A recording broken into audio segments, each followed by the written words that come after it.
Hello and welcome to another edition of Executive Corner Expert Talks. I'm James Preston, and in this episode we're shining the spotlight on Bluebricks, who have been at the forefront of identity-based digital security for close to a decade. Vikram Sareen is the founder and CEO of Bluebricks, and he joins me live now on Kalkine TV. Vikram, a very good afternoon to you. Very good afternoon. It's quite a rainy day today in Perth. How are you doing? Mate, it's nice and sunny here. Not that we can actually enjoy it at the moment, unfortunately, but fantastic to have your company on the show. Vikram, let's start off with a pretty simple one. Tell us exactly what it is that Bluebricks does. Bluebricks is a niche cybersecurity product company.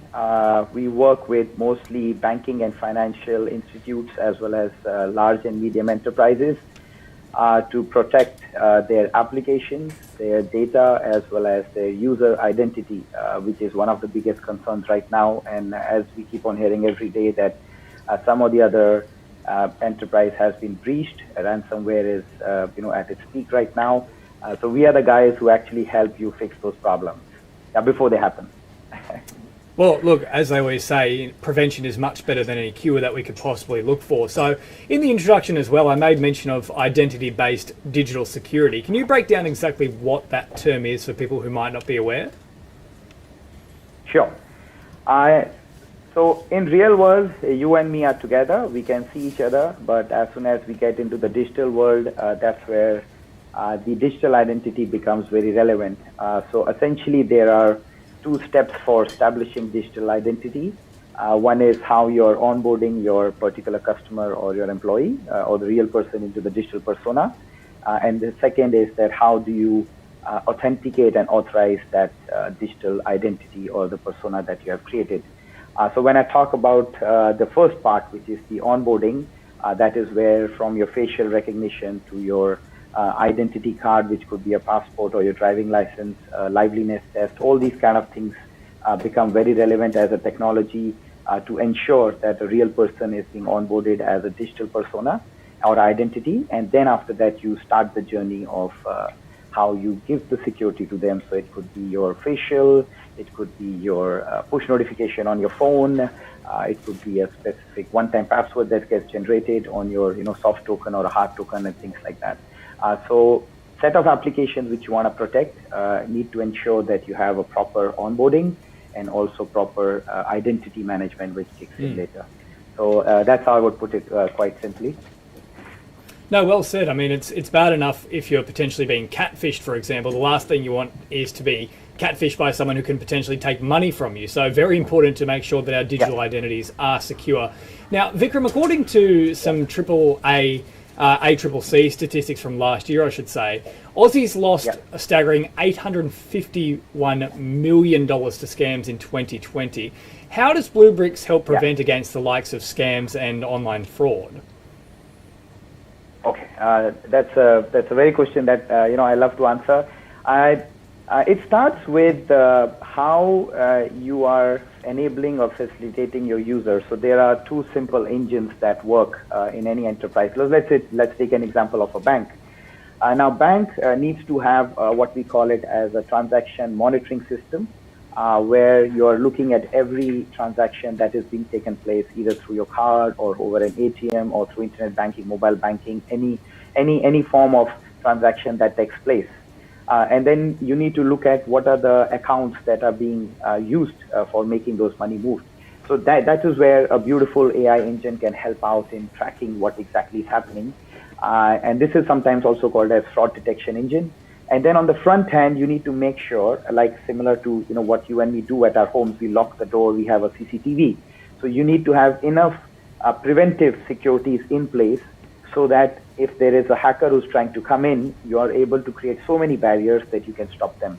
Now, what happens today is that most of the users, they are not very well aware of what they should give and what they should not give over a phone or over an email. So people still go ahead and click on emails. People still go ahead and answer, phone calls, which is where, hackers are able to get their, security breached. So user awareness is very important aspect. Second is putting both the engines, which is transaction monitoring engine, as well as a strong authentication in the front when they are accessing, the different applications. That is what needs to happen. And that is what Bluebricks does. So when we go in, we not only just help the customers with putting those technology products, but we also help them with building a use case of how to educate their customers and how to educate their employees, in case something goes bad, or how to handle those, do's and don'ts, when it comes to, identity or cybercrime. So that's what Bluebricks does.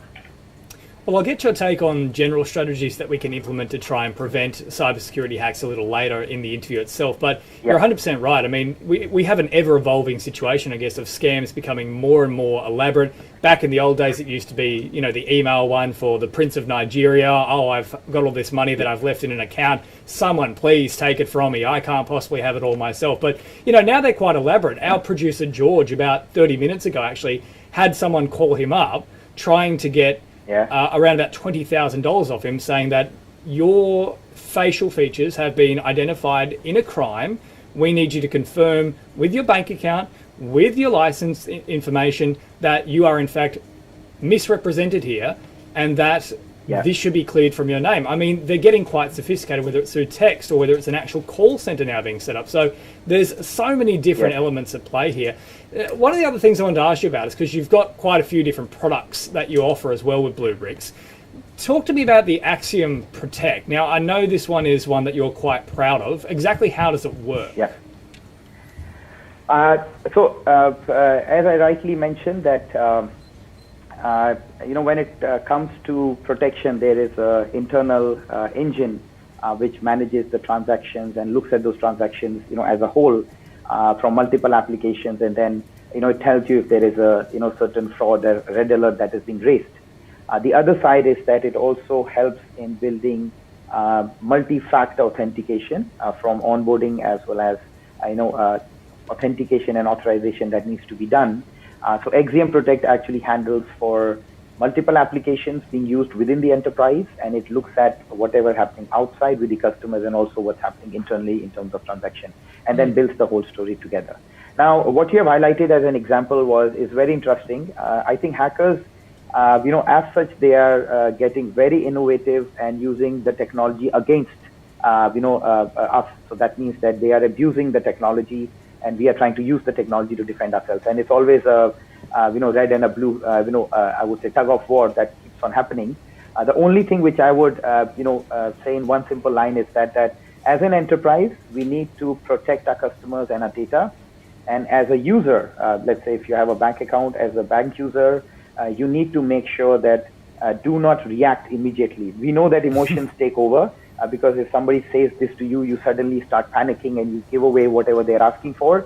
But it's always good to just stop and ask them certain questions, like, what is your batch ID? Give me your employee number. Can you tell me which branch you're working for, which office you're calling from? Can you make me talk to the superior? Can you send me something over an email, to prove that this is what has happened? So instead of we asking them, we give away all the information. So I think that little bit of awareness is what, is needed from the customer side.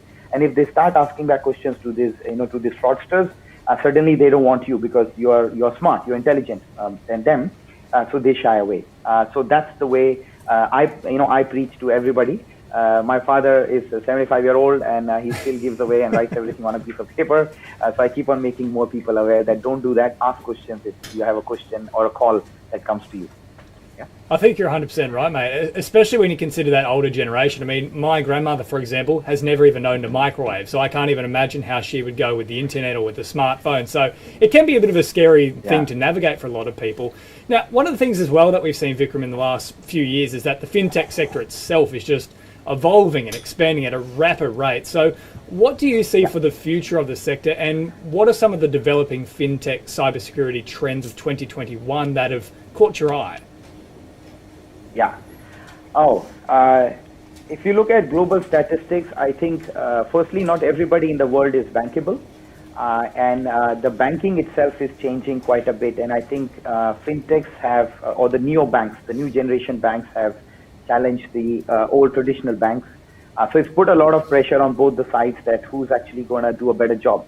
Now, this is very healthy from a I would say, competitive point of view, because now going to help neobanks as well as traditional banks to come out.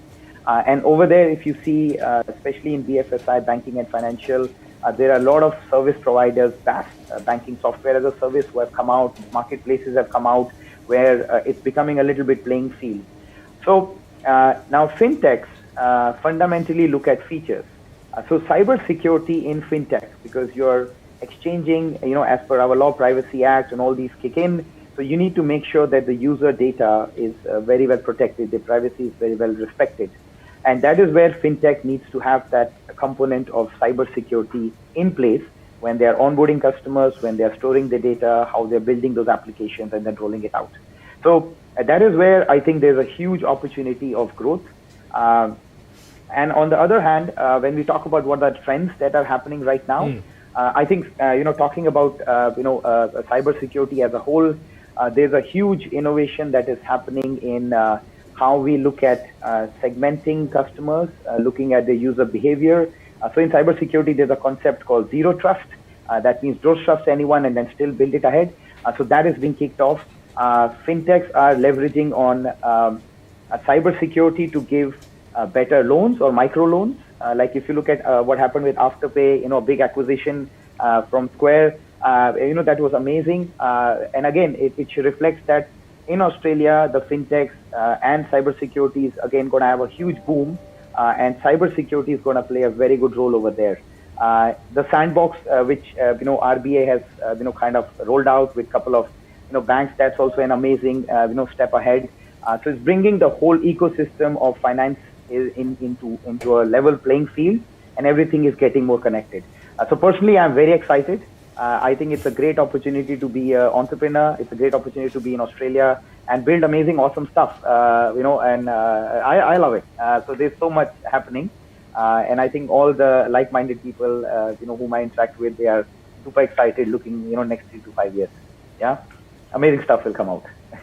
Well, Vikram, I'm loving the passion that you're exuding, and I also love that you mentioned there the idea of an ecosystem, because you're right, it is just expanding and growing. It's not just banks now, it's things like the fintech sector. It might even be a brand new startup 2 months from now who is offering something like Afterpay has been for the last few years. Now, just before I let you go, I know you've given a few pieces of advice through this interview, but is there any sort of general advice that you could give individuals and businesses and all sorts of places? How can they make sure to protect themselves against fraud and to be as cyberly secure as they possibly can? It's a tough one. I wish everybody was aware, but I think if you look at an enterprise, what I feel is that it's not that difficult. So I have a philosophy called FOMO and JOMO, fear of missing out and joy of missing out. So cybersecurity, because it being very complex and complicated, you tend to be into the JOMO world. So if you really break it down for an enterprise, don't hire, cybersecurity experts, because you don't need them all the time. Get an independent business advisor who can help you out with structuring that, with architecting that, and look at your data, because that is what the hackers are trying to steal. If they are getting access to your data, that means you're going to get attacked. So try to protect your data from its core. And as an individual, or either an employee or a customer, whichever way, I think we need to be just a little bit aware that the phone call or the email that I'm clicking or receiving, who is this person? So instead of just answering, in panic, just ask them, can you justify yourself? Can you tell me who you are? Ask those questions, and I can assure you 90 to 95% hackers will just go away. And one simple rule, don't click. Don't click any email that you don't trust, that you're not sure of. So that's as simple as that. If these two things are done by businesses and by customers and users like you and me, I think we'll be in a much better place to be. I'll have less business then. Well, look, I might have to revoke the friend request just to make sure that you feel a bit more safe as well. Don't go clicking on anything, mate. But look, so great to have your time today, Vikram. Really interesting insights, and I think we'll have to get you on the tech show too, because that would be a perfect place to espouse a bit more about exactly what Bluebricks does. But once again, thank you so much for joining us on Kalkine TV. Yeah, thank you so much. It was my pleasure. Thank you. Yeah. Well, that's Vikram Sareen, the founder and CEO of Bluebricks. And of course, if you missed any part of that interview, all you have to do is head across to the YouTube channel Kalkine Media, where you can also check out our extensive catalogue of expert interviews. That's all for now. I'm James Preston, signing off for Kalkine TV.